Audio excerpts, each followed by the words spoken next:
Baik, Assalamualaikum warahmatullahi wabarakatuh. Perkenalkan, nama saya Dwi Susanto, NIM 0526244487, mahasiswa program studi Sistem Informasi dari UPBJC Yogyakarta.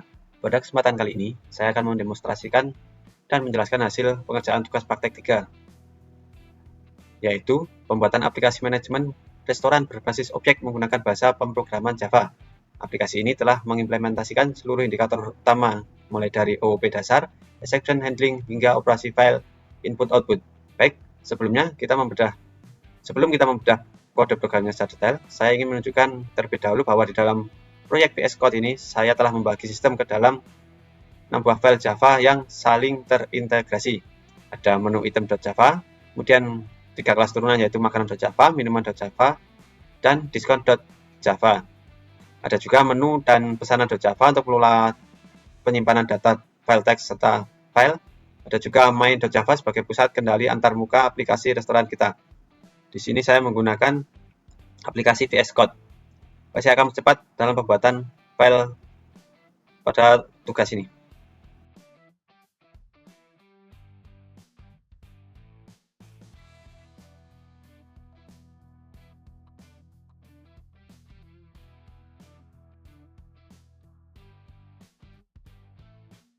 Di sini saya sudah berhasil membuat file pada tugas 3 kali ini. Untuk yang pertama, saya akan masuk kepada menu item.java. Untuk penulisannya saya akan percepat. Setelahnya saya akan menjelaskan apa saja yang saya gunakan dalam codingan.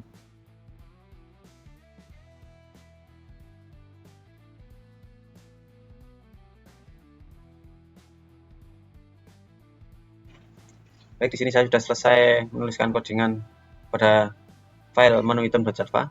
Mari kita bedah file tersebut.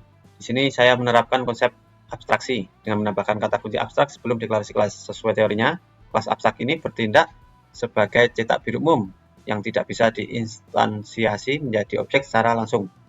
Di dalam kelas ini terdapat 3 atribut, yaitu nama, harga, dan juga kategori. Ketiganya menggunakan hak akses privat. Ini adalah implementasi dari konsep atau sebuah pengkapsulan untuk melindungi data agar tidak bisa diakses sembarangan dari luar kelas. Untuk mengakses data privat ini, saya telah menyediakan metode getter dan setter di bagian bawah. Poin penting di file ini adalah metode abstrak bernama tampil menu. Metode ini sengaja tidak memiliki badan atau body atau implementasi kode karena kewajiban untuk mengisi logika penampilannya akan diserahkan secara spesifik pada kelas-kelas turunannya. Oke, untuk file pertama ini sudah siap dan aman. Sekarang kita lanjut ke turunannya, yaitu makanan.java dan juga minuman.java untuk melihat bagaimana metode abstrak ini diimplementasikan.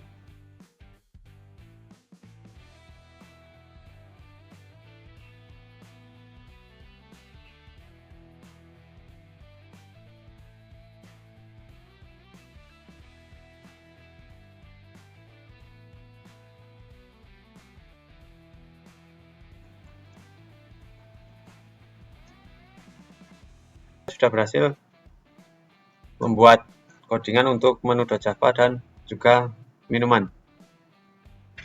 Kedua kelas ini menggunakan kata kunci extend menu item. Ini adalah bukti penerapan konsep inheritance atau pewarisan, di mana semua atribut dan metode dari menu item otomatis diwariskan ke kelas makanan dan juga minuman. Masing-masing kelas ini memiliki satu atribut tambahan private yang spesifik sesuai jenisnya, yaitu jenis makanan untuk kelas makanan, misal menu utama dan cemilan, dan jenis minuman untuk kelas minuman, misal minuman dingin, hangat. Pada bagian konstruktor, saya menggunakan kata kunci super, nama, harga, dan kategori untuk melempar nilai parameter dasar ke konstruktor kelas induk agar diinisialisasi di sana. Poin utama yang dinilai di sini adalah implementasi konsep polymorphis atau banyak bentuk melalui anotasi override pada metode tampil menu. Metode abstrak yang tadinya kosong di kelas induk sekarang diimplementasikan secara nyata di sini. Format cetak layarnya sengaja saya sesuaikan agar informasi spesifik mengenai jenis makanan dan jenis minuman dapat muncul dengan rapi di konsol. Untuk selanjutnya adalah diskon.java.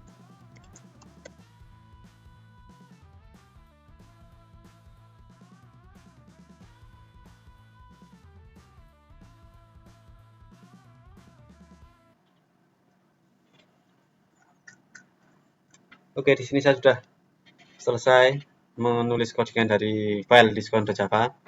Sama seperti kelas makanan dan minuman sebelumnya, kelas diskon ini juga menerapkan konsep inheritance dengan mewarisi kelas menu item. Namun kelas ini memiliki karakteristik unik setelah ditujukan untuk memproses promo atau potongan harga di dalam restoran. Di dalamnya saya menambahkan atribut private khusus bernama besar diskon bertipe kata double yang menyimpan persentase atau nilai potongan. Konsep polimorfis kembali diterapkan dengan melakukan override pada metode tampil menu. Di sini logika cetaknya dimodifikasi khusus untuk menampilkan informasi promo aktif, besar diskon yang ditawarkan, serta info pengurangan harga dasar menu secara informatif di layar konsol. Untuk selanjutnya, yaitu pada file menu dan pesanan.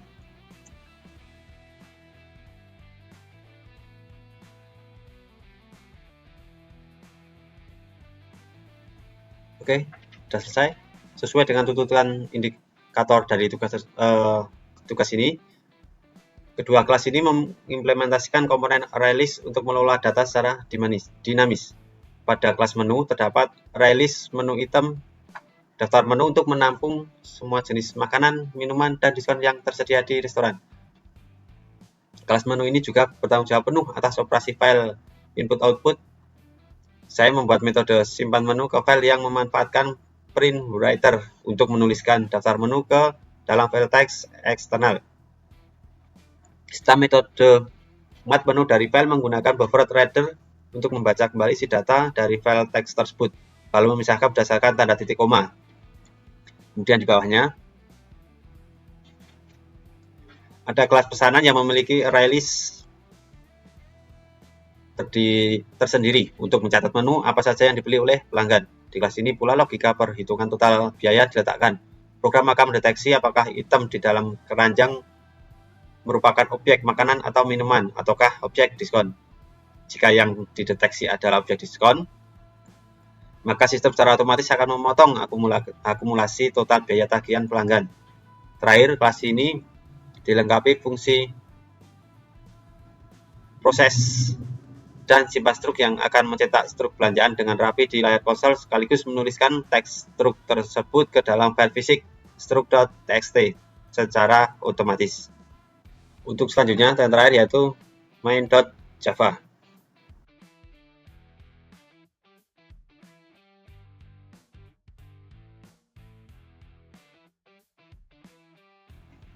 Oke, baik.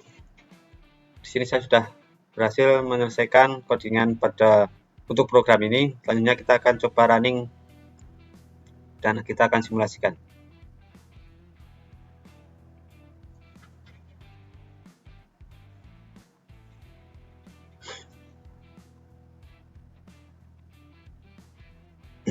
Baik, untuk menu dari sistem manajemen restoran ini sudah berhasil terbuat. Selanjutnya kita akan mencoba menu-menu yang ada di dalamnya. Yang pertama, kita akan coba tambahkan menu item ke restoran.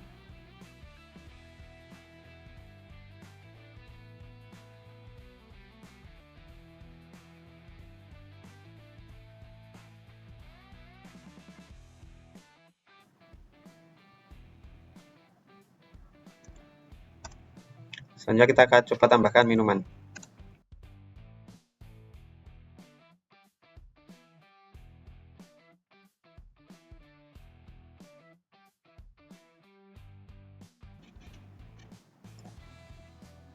Selanjutnya kita akan coba tambahkan diskon.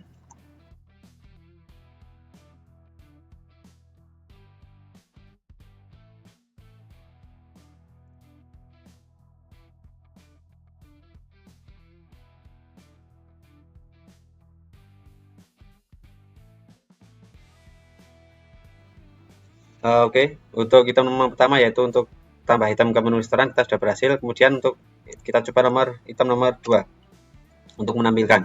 Oke, di sini sudah berhasil item-item yang tadi kita tambahkan sudah berhasil ada di daftar menu restoran. Kemudian kita akan coba nomor 3 yaitu cetak, terima dan catat pesanan.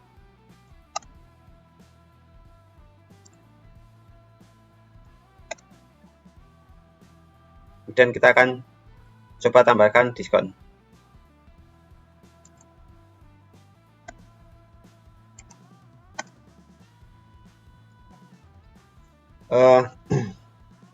Sudah berhasil dimasukkan ke keranjang. Baik, kita sudah berhasil menginput pesanan dari pelanggan dan dimasukkan pada keranjang. Kemudian kita akan coba untuk cetak dan simpan struk transaksi. Struk sudah berhasil dibuat, diekspor ke struk TXT. Kita coba lihat. Oke, di sini tadi menu yang kita buat sudah masuk ke menu TXT ini. Kemudian untuk struknya di sini juga berhasil. Tadi kita menginput bakso dan juga dapat diskon sehingga diskon 2.500 sehingga total biaya yang dibayar oleh pelanggan adalah 12.500. Kita dapat diskon 2.500 dari harga 15.000. Kemudian untuk selanjutnya kita coba keluar aplikasi. Oke, sudah berhasil. Demikianlah tugas 3 mata kuliah pemrograman berbasis desktop yang sudah saya buat. Kurang lebihnya saya minta maaf. Assalamualaikum warahmatullahi wabarakatuh.